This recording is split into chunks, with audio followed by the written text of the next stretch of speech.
Hey everyone, welcome to the Horror Show. I'm Cecil Laird. I'm Cecil von Slaughter. I mean, Fuego here. Here to do another 2018 genre movie review. I'm not sure that this could be fully explained as horror. Definitely sci-fi. Totally sci-fi. Some horror thriller aspects to it, drama aspects. But... Do you think sci-fi? Yeah, oh yeah. Oh yeah. Very much so. Shit. The end alone is super sci-fi. Oh, okay, that's right. Yeah, Okay. so- All right. But anyway, we are going to talk about The Endless, you guys.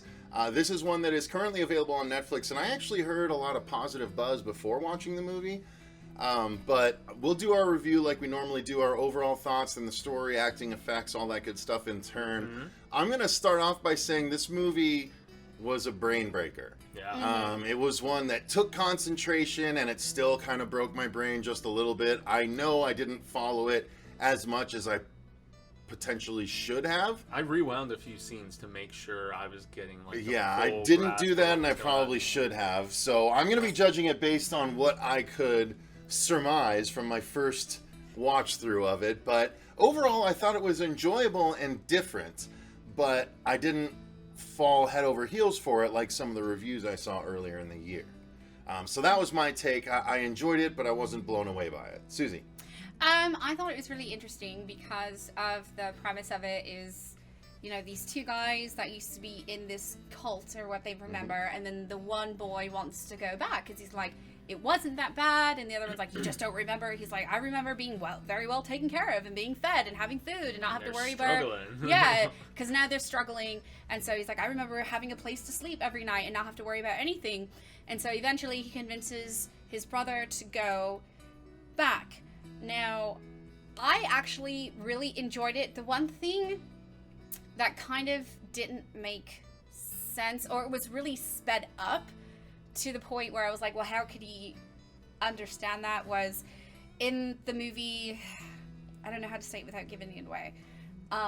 There's something wrong going on. Yes. There's something wrong. Well, we'll cause a wheel. We might touch on that briefly. There is some cyclical aspects of the movie. We'll say that. And the only thing I had a problem with was that how it was shown so quickly, and then all of a sudden the brother was like, "Oh, okay, I get this." Yeah, and it's kind of like, that's really awkward and would take me a lot of time to process. To figure out, for right? sure. Yeah, and so, but he kind of like already knew like what was going on. But then again, now that I think about it, it could have been something that he already had from being there. That's honestly what I thought. I thought there was an aspect of memory repression from their time there, and then they get back and they started to get reacclimated and seeing how nobody's aged there and all these different things, and they're just like, oh, I'm kind of remembering now.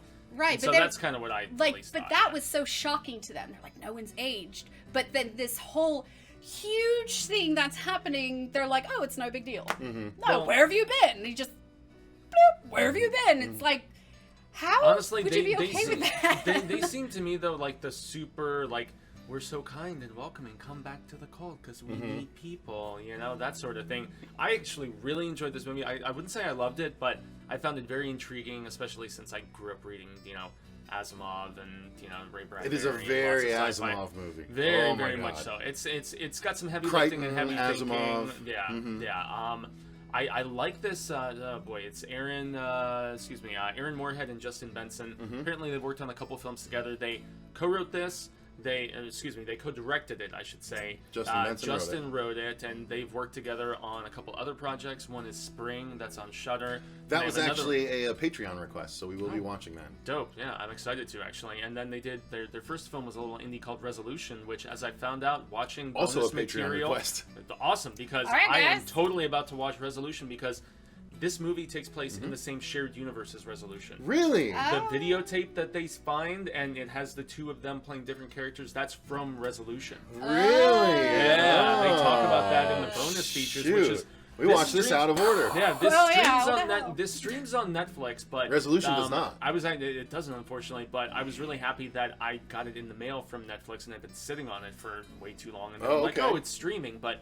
They had like so much interesting insight about the process of finding the funding for this film, about being struggling guys living in West Hollywood trying to move scripts around, and like it was really, especially after our trip, it was really inspirational hearing these guys talk about how they had this campgrounds where they had made resolution, and so they wanted to use the same spot because they had access to it, working with what you have, finding financing, deciding to go in front of the camera as the stars for the first time. So once again, I didn't love this film, but it's very intriguing, and it's one that sat with me afterwards, and I just kept thinking about how cyclical life can be sometimes, and just trying to break the cycle of sorts in any aspect of your life, whatever that may be, feels to me like one of the main messages of this film. All right, you're bringing us all down, Jaime. No, well, myself included. But I'm bringing me down too. Nonetheless, though, yeah, this was, and their acting I thought was pretty. They had chemistry. They had the brotherly chemistry.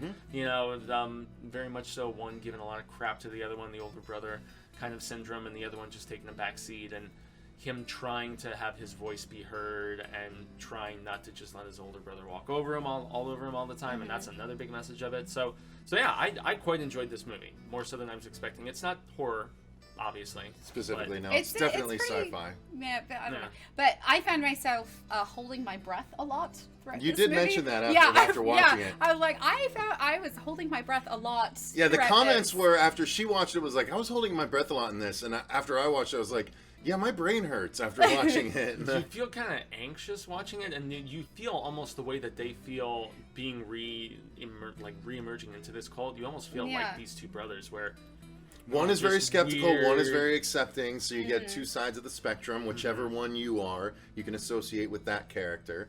There's interesting things like there's tests and trials that the cult goes on, and specifically one where they're pulling a rope against something they can't see, and like, is it someone on a ladder or is it something else, and it's like that guy, the questions and stuff like that. So I enjoyed those kinds of scenes. It was funny seeing the ambiguity. It was fun seeing Marcia's buddy Lou Temple in there too. Right, Lou Temple rocking that had stash, a role in it, absolutely. Yeah, he was the guy who had been there for who knows how guest long. on the horror show, if you guys are curious. Absolutely, Lou Temple. So yeah, story not really much I else. was trying to be part of it. Yeah. Well, I was trying to be a part of it. you know what you have to do to be a part of it? Okay. Show Anyway. up. Anyway. She drives really far. Okay. Story was simple but good, in the fact of just kind of, well, that's where you can't really spoil much, because they get back and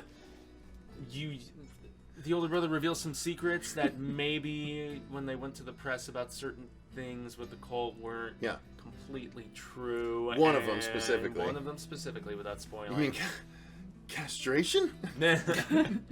And they're like, I'm sorry, last time I checked, we had our stuff. But it's interesting. And it sends them for a teasy, though, because they return, especially the older skeptical brother, and immediately they start encountering. I mean, it's obvious not everything is right when he meets that one woman who's trying to find her husband and everything. So something is amiss, but yet also you're left with the same guessing game as our two protagonists, and there's not really much else we can say beyond that. Other than I can say it's structured such that it builds to a crescendo. Big time. It definitely does. There is definitely a big final act finale denouement sort of moment, and it's really cool. Worthy of the cover that we're looking at right Indeed. now. Indeed. So performance-wise, what did you think? I mean, performances were solid. Yeah. Nothing that really blew me out of the water. I know Susie doesn't trust my using of the word solid anymore after watching Hold the Dark. Did you find the main leader creepy, or did you find him more like you weren't sure if he was a bad guy? No, I thought he was too nice. Yeah. I didn't find him creepy enough, if I'm honest with you. Well, to me, I thought he was creepy, but then after watching the movie and really understanding what was going on, I felt so bad. Yeah. You feel really bad. Yeah. I felt bad. I was like, oh man, that really sucks. You feel bad for the whole cult. Yeah. The whole, the whole area on the map. Really. Because it's not just them. Yeah. But what's more, what's kind of more sad, to kind of touch back at what Jaime was talking about, how they were struggling before, and the one brother was like, they now know what's going on, and they're like, well, he's like, maybe it isn't so bad. Maybe this is what I want. It's like, that's sad, You gotta watch it to know what we're talking about, but... Now, do you think they were completely cognizant of what was going on? By the end, yeah. No, not the brothers, the people there. Oh, yeah. Well, yeah. I think they made it clear that most of them were. Not all of them necessarily, but most of them. Yeah, mostly. Because Yeah, there was a lot of cognitive decisions going into a lot of their actions in spite of the results. Like the Truly. baseball. No. Right.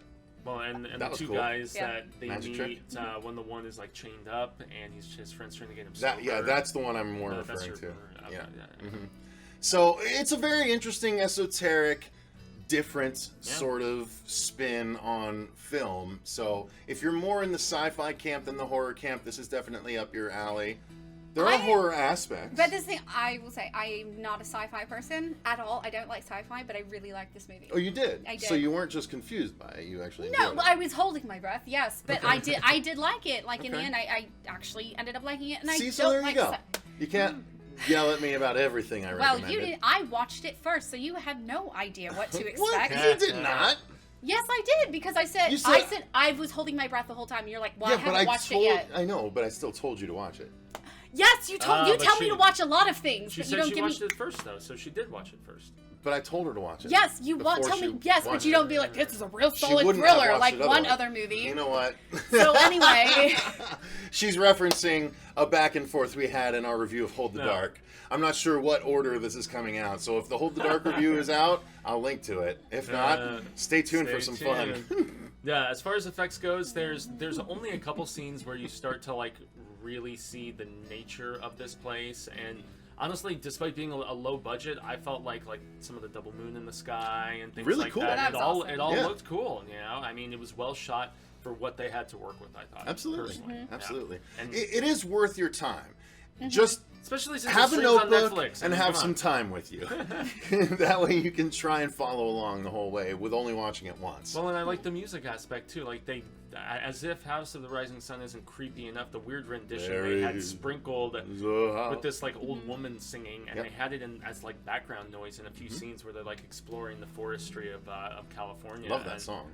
Yeah, it was cool. It was cool. So Well, why don't you guys I let us know in enjoyed the this one. comments down below. What did you think of The Endless if you've seen it, or did it bypass you, and are you now interested to see it? I would be curious to hear y'all's opinions, so let us know in the comments down below. While you're down there, click the link in the description box for our Patreon, so you can actually sign up and support the show a little bit more directly, as well as ask us to do certain content like reviews, commentaries, things like that. tell us what to do. Indeed, we greatly appreciate it if you do. Until next time, I've been Cecil Laird. I'm Susie Von Slaughter. Gracias. I'm Jaime Fuego. And remember, Stay scared!